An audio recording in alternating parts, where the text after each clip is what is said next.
Hai, jumpa lagi. Assalamualaikum warahmatullahi wabarakatuh. Salam sejahtera bagi kita semua. Om Swastiastu. Hari ini ya, saya mau coaching untuk Scorpio ya.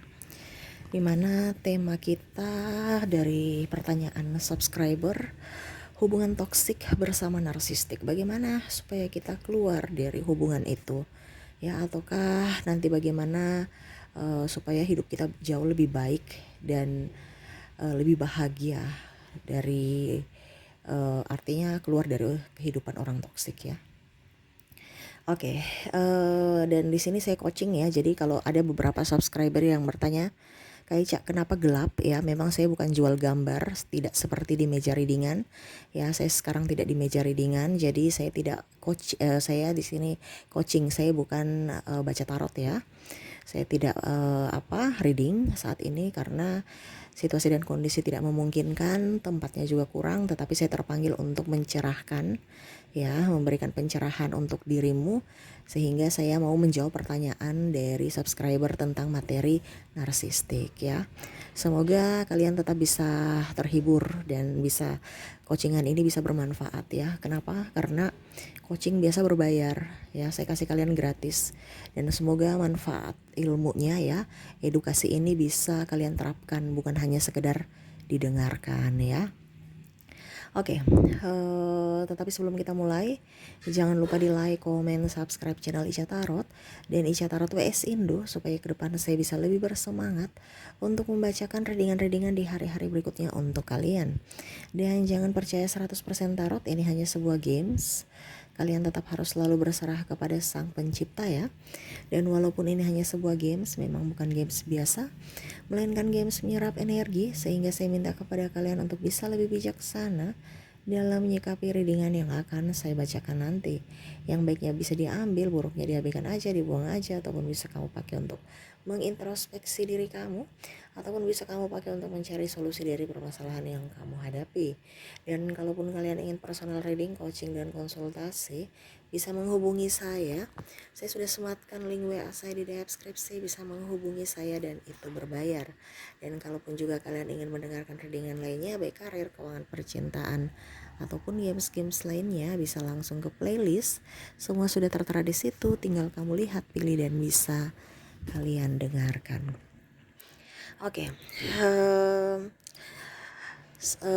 kita mulai ya. Di sini beberapa subscriber ya di kolom komentar pada saat saya readingan narsistik ya, dia bertanya bagaimana supaya hidup saya tuh bahagia Kak. Saya mau keluar dari narsistik tapi saya sudah nikah, ataupun mungkin kondisinya Kak Ica bisa tidak saya bahagia bersama narsistik, orang ini bisa berubah tidak ya. Nah ini untuk Leo, untuk Scorpio ya. Kalau kita bicara narsistik itu kan berarti ada gangguan ya, gangguan kejiwaan secara mental, yang mana kalau mau sembuh ya harus diri dia dulu yang mau sembuh atau tidak. Ini kalau bicara narsistik tuh kan orang egois ya, dimana jiwa anak kecil yang ada dalam tubuh orang dewasa. Coba kalian berpikir, kalau anak kecil itu kan polos ya, egoisnya ya kayak dibilang egois. Kenapa? Karena dia belum tahu apa-apa. Contoh, kalian sudah membersihkan rumah, tiba-tiba dia berantakin lagi, dikasih tahu kadang-kadang nggak dengar, ya, karena dia tahu bahwa dirinya tuh benar, dirinya tuh nggak ada yang salah, orang lain salah, dan kadang-kadang dia buang-buang barang itu ya sesuka hatinya gitu, dan dia senang, happy. Apalagi kalau kita marah ya, kalau kita marah, kadang-kadang dia minta perlindungan di orang lain. Macam contoh, kalian seorang kakak ya, kamu sudah bersihkan terus kamu marah dia, terus mungkin kamu mau ada tindakan gitu ya, mungkin mau cubit atau mau tegur, dia minta perlindungan ke orang tua, dan akhirnya orang tua malah memarahi kamu lagi gitu, seolah-olah kamu yang salah gitu ya. Kamu tuh nggak tahu ya, itu kan adik kamu, belum tahu apa-apa, kenapa kamu marahin dia, atau kamu cubit, tiba-tiba dia nangis, dia ngadu ke orang tua, akhirnya kamu dapat marah lagi. Nah seperti gitu kan logikanya. Nah sama seperti narsistik, apalagi kalau kamu dalam hubungan ya. Ini saya lihat di sini ya, saya merasakan energi narsistik ini bukan hanya dari percintaan ya, tetapi dari pekerjaan yang toksik, orang-orang sikut menyikut, pimpinan yang toksik, ya. Dimana kamu sudah tahu bahwa wah dia sudah mempunyai pasangan, kamu masih nyosor-nyosor aja, entah kamu tergoda, entah kamu menggoda. Padahal kamu sudah tahu itu salah, tapi karena untuk dirinya happy ya, untuk dirinya untuk bisa menyenangkan dirinya, ya akhirnya ya kamu juga masuk dalam jebakannya. Entah dia mengatasnamakan pimpinan, ya ataupun mungkin kondisinya iming-iming uang, iming-iming kesejahteraan, padahal semuanya itu hanya kamuflase dia supaya kamu masuk jebakannya dulu. Pada saat itu baru kamu mau keluar kembali ya nggak bisa. Ataupun mungkin dia lebih senang, kenapa? Karena kebahagiaan narsistik itu adalah melihat penderitaanmu, jadi dia senang sekali kalau kamu menderita. Nah itu mencari gara-gara, sama seperti yang tadi saya bilang, anak kecil itu suka-suka bayi dia nggak mau peduli kamu mau senang sedih ya, tapi akan jauh lebih senang, dia lebih senang kalau melihat orang bersedih dan dia happy. Nah itu jadi dari pertanyaan subscriber ya, bagaimana caranya keluar dari hubungan narsistik? Ya berarti kamu harus yang tegas pada dirimu. Tapi saya sudah nikah kak, kalau belum nikah kan gampang ya, nggak jadi masalah. Kalau nikah ya itu kembali lagi pada dirimu. Tetapi di sini maaf, saya klarifikasi ya. Di sini bukan berarti saya menyuruhmu bercerai. Kalau yang sudah nikah itu bercerai itu artinya sudah tidak ada jalan keluar lainnya. Dan itu keputusan terakhir ya. Saya di sini berikan edukasi untuk mentalmu, bukan untuk oh kamu harus bercerai, kamu harus tidak bercerai. No, itu pilihanmu. Ya, karena di sini saya bicara tentang kesehatan mentalmu. Ya, jadi saya disclaimer ya, saya bukan mau bicara urusan mau bercerai kayak tidak bercerai, kayak itu urusan pribadi kalian dengan hidupmu. Tetapi di sini saya mau menegaskan untuk kesehatan jiwamu, kesehatan mentalmu dan kebahagiaan dirimu gitu. Ya. Ada yang bilang Kak Ica nggak apa-apa sudah saya, karena kan biasa kan ada beberapa dari subscriber bertanya, Kak saya sudah mempunyai anak, kasihan saya punya anak itu nanti bagaimana ya, dia mencari ini, contoh kalau dia seorang ibu ya, saya nggak enakan lagi, saya nggak bisa lihat anak saya sedih, dia cari-cari ayahnya, dan saya merasa bersalah Kak Ica karena saya mungkin sudah membuatnya berpisah dengan ayahnya. Kalau seandainya kamu belum menikah, ya nggak jadi masalah, ini berarti edukasi buat kamu ya, supaya kamu supaya kamu jangan sampai kena, jadi kamu belajar dari hidup orang lain gitu. Jangan sampai kamu sudah tahu, kamu bikin lagi, wah repot itu namanya. Bagaimana itu ya kalau orang sudah tahu, sudah dikasih edukasi tapi masih masuk dalam jebakan Batman ya, orang narsistik. Ya berarti kamu kurang peduli pada dirimu, tidak sayang. Nah itu kalau seandainya belum nikah nggak jadi masalah, kamu bisa putus. Tapi kalau sudah nikah kan banyak hal yang kompleks ya, dimana bukan hanya kamu ya, anak kamu, keluarga besar, masyarakat, lingkungan ya. Kamu sudah siap tidak? Nah itu kalau dibilang anak kamu mau melindungi anak kamu ya, kalau kamu mau melindungi anakmu, kamu sudah melindungi dirimu tidak? Ini logikanya dulu. Ada yang beberapa bilang, Kak Ica saya takut akan Tuhan, saya biarlah saya nggak mau bercerai, biarlah saya yang menderita di dunia ini, yang penting anak saya bahagia ya. Oke, itu pilihanmu ya, tetapi sangat disayangkan kalau hidup yang sesingkat ini kamu pakai untuk tidak berbahagia ataupun tidak menjadi berkat buat orang lain. Contohnya tidak berkat buat orang lain apa? Jangankan orang lain di luar sana, anakmu ini kan makhluk hidup yang harus kamu lindungi. Ya, kalau seandainya kamu sudah punya anak baru kamu bilang saya mau melindungi anak dengan cara yang salah, hasilnya juga salah nanti ke depannya. Kenapa? Karena narsistik itu pola asuhnya berbeda dan dia bisa menularkan anakmu menjadi kader-kader narsistik lainnya di masa depan. Mengapa? Karena dia melihat pola asuh dari arah ayahnya. Ini contoh kalau seandainya ayahnya narsistik ya, kamu bisa energinya juga bisa terbolak-terbalik. Kamu mungkin kalau seandainya laki-laki, mungkin ada pasanganmu wanita yang narsistik. Jadi kamu menyesuaikan saja. Bukan berarti saya bilang semua laki-laki narsistik, no. Karena beberapa juga perempuan narsistik. Kamu menyesuaikan sesuai dengan yang kamu rasakan. Dan narsistik itu tidak merasa ada gangguan, dia merasa baik-baik saja, padahal sebenarnya dia gangguan. Ya, merasa diri paling hebat, ya bahkan menjatuhkan orang lain tuh dia merasa nggak bersalah gitu. Yang penting intinya apa yang dia inginkan terwujud, walaupun dia mengorbankan orang lain. Contoh ya, kamu sudah tolong dia dari keterpurukan, pada saat kamu terpuruk dia pergi, bye. Saya kalau baik, kalau happy happy panggil saya, tapi kalau kamu jadi gembel jangan bawa-bawa saya. Padahal kalau dibilang kamu jadi gembel itu karena dia mungkin terlilit hutang, ya, ataupun apapun. Nah ini contoh, kamu ribut dengan narsistik, ya. Terus narsistik mungkin ada cacian, makian, tindakan yang nggak pantas, dan anakmu lihat. Ini kalau kita bicara anak itu kan dia nge-save apa yang orang tuanya lakukan. Kamu nggak berdaya, ya. Dia kan tahu bahwa ternyata yang dilakukan ayah saya itu benar, dan dia tidak mendengarmu. Karena di matanya seorang ibu itu lemah, dan membuat orang menangis itu adalah hal yang benar. Walaupun mungkin suatu saat nanti dia besar, ya, dia tahu bahwa ini salah, tapi tetap aja nanti dia lakukan. Kenapa? Karena sudah mendarah daging, sudah menjadi apa ya, kalau dibilang pikiran alam bawah sadarnya mengatakan bahwa itu hal baik. Makanya saya bilang kalau kamu dengan orang narsistik, baru kamu mau menyelamatkan anakmu, ya kamu harus, kalau kamu sayang anakmu ya kamu harus selamatkan dia. Dengan apa? Mentalnya. Ini kita bicara mental, kebiasaan. Jadi anak yang tumbuh di keluarga narsistik bisa dia pertama menjadi trauma dan akhirnya menjadi narsistik juga, ataupun kondisinya ya memang karena sudah apa ya, dia merasa bahwa kelakuan narsistik itu benar.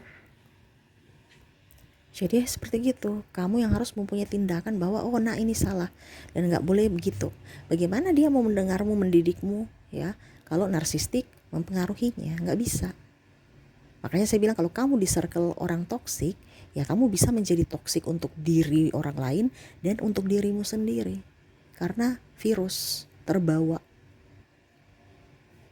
Akhirnya kalau kamu bersama anakmu yang toksik, ya hidupmu akan jauh lebih menderita. Kenapa? Anak sudah jadi pembangkang, ya, emosinya tidak terkontrol, ada saja masalah di mungkin kehidupan ke depan, ya, tidak bertanggung jawab. Kenapa? Karena pola asuhnya seperti gitu, ya. Dia berkompetisi, tetapi berkompetisi tidak sehat. Entah sikut menyikut apa, karena pola asuh dari orang tua narsistik, yang mana dia harus tumbuh dalam kondisi yang harus dia dan dia. Pada saat dia tidak sesuai dengan apa yang dia inginkan, ya suka-suka baik. Entah dia pakai kekerasan, marah, ataupun malah cemen, pergi meninggalkan masalah, tidak menyelesaikan masalah. Apalagi kalau dia sudah tumbuh lagi nanti, kalau sudah menikah, ya bisa-bisa ya seperti ayahnya lagi. Jadi buat tidak jatuh dari pohon itu karena pola asuh dari kecil, ya. Coba kalau orang dari ibu narsis, orang tua narsistik, tiba-tiba dia pergi ke orang yang agamais, pasti juga dia akan ikut. Kenapa? Karena lingkungan itu sangat mempengaruhi, ya, bukan hanya gen, ya. Jadi kalau kalian mau bilang saya mau merubah narsistik, nggak bisa, ya, karena itu kan ibaratkan penyakit. Dia harus mau rubah dirinya, tidak untuk pergi berobat, dia aja nggak merasa sakit, ya. Jadi kalau kamu dekat-dekat narsistik, ya anggap aja kamu nanti tertular sakitnya. Kamu bisa stres, bahkan gila. Ini kan bicara kalau dibilang narsistik ini kan gila, ya. Tapi masih dalam level rendah, ya. Jadi ya kamu ikut gila juga kalau kamu ladeni. Karena bicara dengan orang gila, kita harus gila. Kita bicara dengan anak kecil, ya kita seperti anak kecil, jiwa anak kecil. Karena nggak nyambung kalau anak kecil baru kita bicara dengan kondisi orang dewasa, nggak nyambung. Jadi akhirnya dia membentukmu menjadi seperti dirinya, jadi orang stres, jadi orang tidak waras. Dan kamu tidak tahu bahwa itu penyakit, kamu terima-terima aja. Demi apa? Cinta. Padahal kamu tahu bahwa Itu cinta dia itu palsu. Pada saat kamu punya apa-apa dia datang, pada saat kamu tidak mempunyai apa-apa dia pergi. Dan begitu sebaliknya, kamu masih memberikan harapan, memberikan pemaafan. Kita oke, memberikan pemaafan, tetapi jangan sampai hidup kita disetting oleh dirinya. Ini kan disetting. Sampai saya lihat di sini banyak beberapa dari kalian ya. Saya merasakan di sini terlilit hutang gara-gara image, ya, ataupun mungkin kondisinya dia suka main perempuan, main judi, ya, tidak setia, happy sana sini, ya, minum, pokoknya pergi ke klub malam apa, habiskan duit begitu-begitu aja tanpa melihat dari sisi kamu yang ada menanti dirinya, dimana anak dan kamu kelaparan, dia santai menghabiskan uangnya, tidak memperhatikan, tidak menafkahi, ya.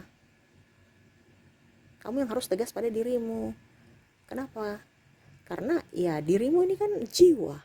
Kalau kamu tidak sayang dirimu, kasihan sekali. Hidup di dunia ini dengan tidak berbahagia.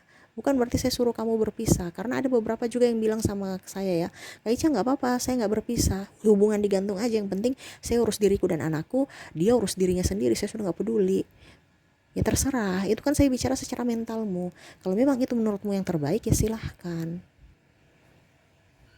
Ada pula yang bilang saya sudah nggak mampu Kak Ica, saya mau berpisah saja. Ya itu silahkan, itu pribadimu.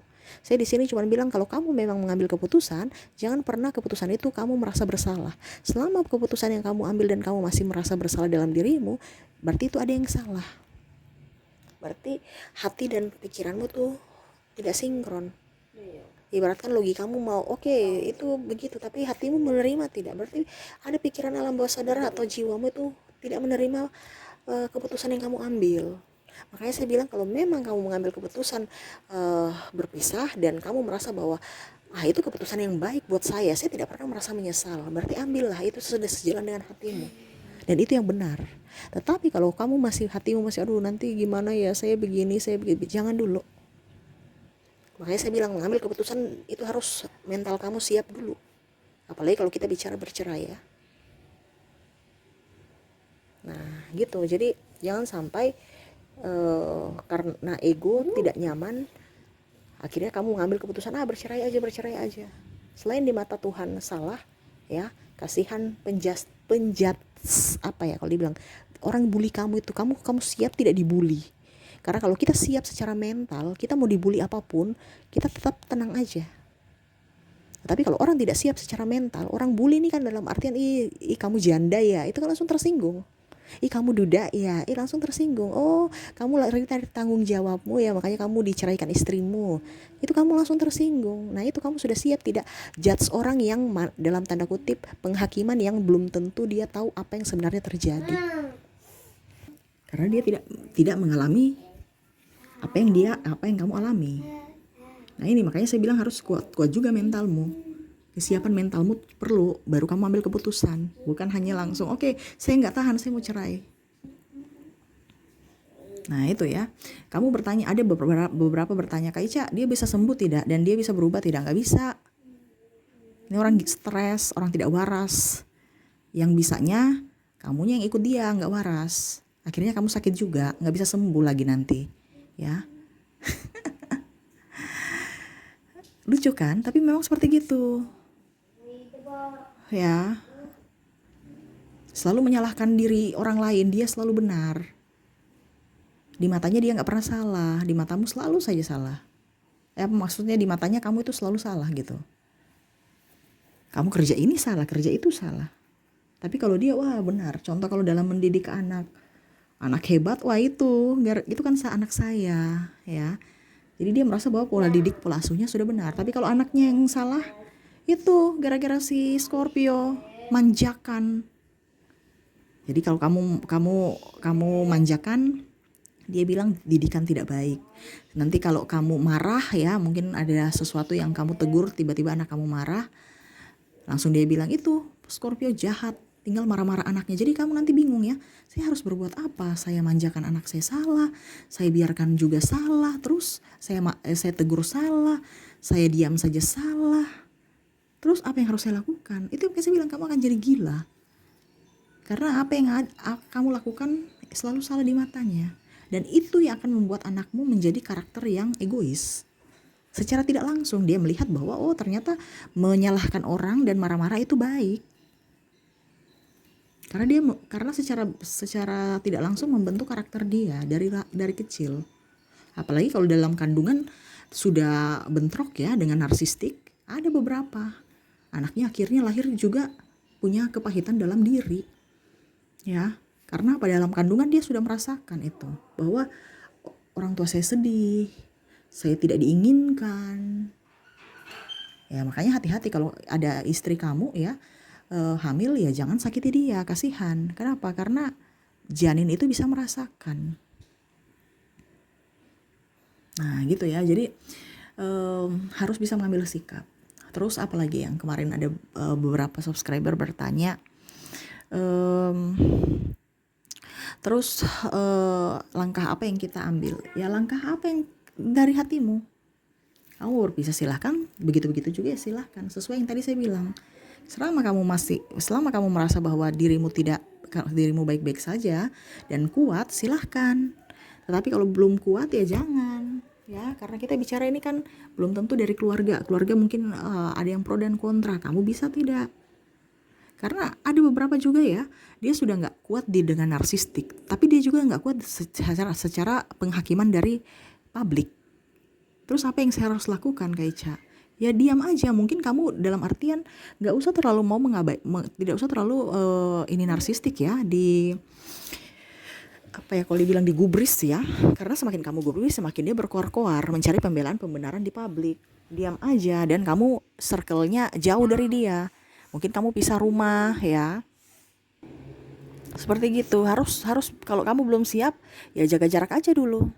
Sama seperti lingkungan kantor ya. Kamu udah tahu orang itu toksik tapi masih di situ. Pimpinan toksik masih juga di situ. Ya berarti yang mau membuat dirimu tidak bahagia kan dirimu sendiri karena keputusan-keputusan yang kamu ambil. Makanya di sini saya tegaskan kalau memang hatimu sudah oke, pikiranmu juga oke, seirama, ya berarti kamu itu keputusan yang tepat. Selama belum jangan. Ya. Karena kalau kita bicara narsistik itu bukan hanya ini ya, bukan hanya satu hari masalah itu selesai. Dia akan membuat mentalmu tidak ini dengan penghakiman orang lain. Jadi dia mencari massa, mencari dukungan dari publik, di mana dia menjelek-jelekanmu. Kamu bisa tidak dijelek-jelekan orang, contoh ya kamu mungkin sudah menjadi suami istri, terus tiba-tiba kan biasa kan ada wacana-wacana ya sharing-sharing itu dia bongkar rahasia, macam contoh kamu saya nggak suka dengan orang ini, dia bilang loh ke orang itu untuk apa, mencari masalah supaya orang itu juga membenci dirimu dengan cara mengkambing hitamkan dirimu atau menghasut orang-orang untuk bisa membencimu. Karena narsistik itu orangnya kayak penuh dendam yang kalau kamu tidak mengikuti ya, dia akan bagaimana caranya supaya kamu untuk menderita. Makanya saya bilang kalau berhadapan dengan narsistik itu pembunuh secara tidak langsung ya, berdarah dingin yang mana dia membunuh perlahan, bukan dari dirinya tapi secara mentalmu gitu. Makanya saya bilang harus kamu siap dulu. Makanya jangan digubris. Dia mau berkoar-koar di sosial media, dia mau mempermalukanmu, dia mau apa. Kalau kamu sudah kuat, kamu menang. Dia akan, bagaimana ya, kok gak bisa ya. Karena apa? Dia mau itu dia menang. Dengan cara apapun. Makanya saya bilang, dia mau bongkar rahasiamu, mau bongkar aib-aibmu. Dia tidak lihat dari sisi kebaikanmu. Dia hanya lihat dari sisi dirinya. Bagaimana caranya supaya saya menang. Saya dibilang publik baik, saya didukung publik. Dan kamu tuh salah, kamu dapat penghakiman secara langsung dari publik dan hidupmu menderita, itu yang dia senang. Makanya hati-hati kalau dengan narsistik. Kenapa dia bicara ini, dia tuh menghakimi kita ya, ataupun membuat kita menderita tuh betul-betul dengan mental kita. Jadi kalau kamu tidak kuat mental ya kamu akan menderita terus. Jadi hati-hati ya.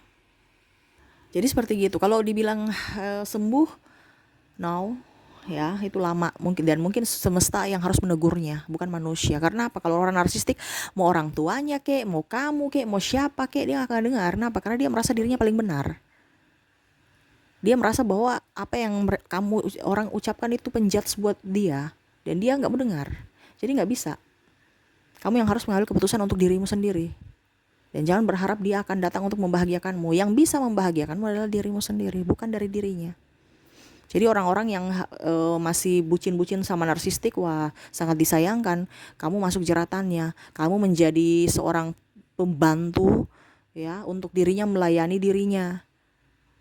Yang mana pada saat kamu susah, dia pergi, bye. Ya ada. Ibaratkan kalau gini ya, kamu seorang wanita ya, dia yang di punggungmu ya. Ini saya kalau ilustrasi ya, kamu penuh beban di atas kepalamu itu ya, barang-barang banyak itu, beban-beban kehidupan, macam contoh listrik lah, inilah apa ya, semuanya beban-beban tiap hari, tiap bulan ya. Terus suamimu santai-santai di punggungmu, anakmu kamu pegang dua, terus kasihan dirimu. Coba kamu ilustrasikan ya, kamu nih, terus suamimu, ini kalau kamu ya perempuan wanita, suamimu pemalas ya, tidak ada tanggung jawabnya, dia santai-santai saja numpang hidup di dirimu. Ya ibaratkan benalu kan lengket ya, jadi dia lengket itu kayak macam kalau kamu dengek itu atau apa ya, di punggung, dia naik di punggungmu. Seharusnya kamu yang harus naik di punggungnya, tapi yang dibilang tulang punggung, jadi kamu naik di punggungnya, kamu pegang dua anakmu, tanganmu ya. Terus beban hidup ini tiap bulan, tiap hari ada di atas kepalamu. Kamu yang memikirkan sendiri semua itu. Dia santai. Mau hidup kek, mau mati kek, ya terserah. Yang penting saya hidup, kamu mau mati ya terserah. Jadi apa? Kasihan dirimu. Kamu masih menunggunya untuk berubah, nggak ada. Dia aja kasih sakit jiwa. Ini kita bicara kewarasan. Jangan sampai dirimu tidak waras karena dirinya. Kasihan. Pas penghakiman terakhir di surga ya, semesta tanya sama kamu, kamu sudah berbuat apa di dunia? Nggak ada. Kasihan, jiwamu aja nggak tertolong, apalagi jiwa-jiwa lainnya kamu menolong, nggak. Jadi harus berpikir yang positif. Hidup di dunia ini harus berbahagia. Berbahagia dari mana? Dari diri sendiri. Jangan mencari atau meminta dari orang lain. Itu bonus. Ya, orang mau kasih tidak ya terserah. Tetapi yang pastinya ciptakanlah kebahagiaan untuk dirimu sendiri. Supaya hidupmu bahagia, waras. Kamu bisa melindungi anakmu, bisa melindungi dirimu dan siapapun. Kenapa? Karena ketegasan itu perlu supaya kita jangan dipermainkan. Seperti gitu ya. Terkadang kita merasa baik ya, oke. Tapi kalau terlalu baik jangan. Kita baik bisa, tapi kalau terlalu baik kita dimanfaatkan. Kenapa? Karena dia tahu titik kelemahan kita. Jadi akhirnya orang-orang itu memanfaatkan kebaikan kita. Ya. Oke, itu yang mungkin saya bisa berikan ya, coachingan hari ini tentang toksik bersama narsistik. Semoga teredukasi ya. Jadi kalau kamu merasa bahwa wah ternyata narsistik ini, saya berharap narsistik sembuh, no ya. Dirinya aja nggak mau sembuh, kamu mau sama kan seperti dokter. Dokter hanya bisa memberikan resep obat dan segala macam. Selebihnya pasien mau sembuh atau tidak, rajin minum obat tidak. Nah ini tidak tahu, dia tidak merasa dirinya sakit. Bagaimana mau sembuh? Nggak pernah ke psikiater, nggak pernah ke terapis ya. Jadi ya siap-siap aja dirimu yang akan stres kalau tidak melindungi dirimu ya. Jadi sekarang ini perlindungan untuk diri kita sendiri datangnya dari siapa? Dari kita sendiri. Seperti gitu ya.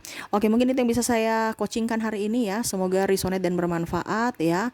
Jangan hanya didengar tetapi dilakukan supaya jiwamu up ya, supaya kamu happy, supaya rezekimu banyak, karena semua itu datang ya dari hati. Rezeki, kesehatan, ya, cinta kasih, semua dari hati. Bagaimana kalau kamu menjadi berkat buat orang lain kalau dirimu saja penuh dengan kemalangan? Nggak bisa ya. Jadi benahi dirimu supaya hidupmu jauh lebih baik. Oke, itu yang bisa saya coachingkan. Terima kasih. Jangan lupa di like, comment, subscribe channel Ica Tarot dan Ica Tarot WS Indo supaya ke depan saya bisa lebih bersemangat untuk membacakan readingan-readingan di hari-hari berikutnya untuk kalian. Terima kasih. Saya pamit. Assalamualaikum warahmatullahi wabarakatuh. Salam sejahtera bagi kita semua. Om Swastiastu. Bye-bye.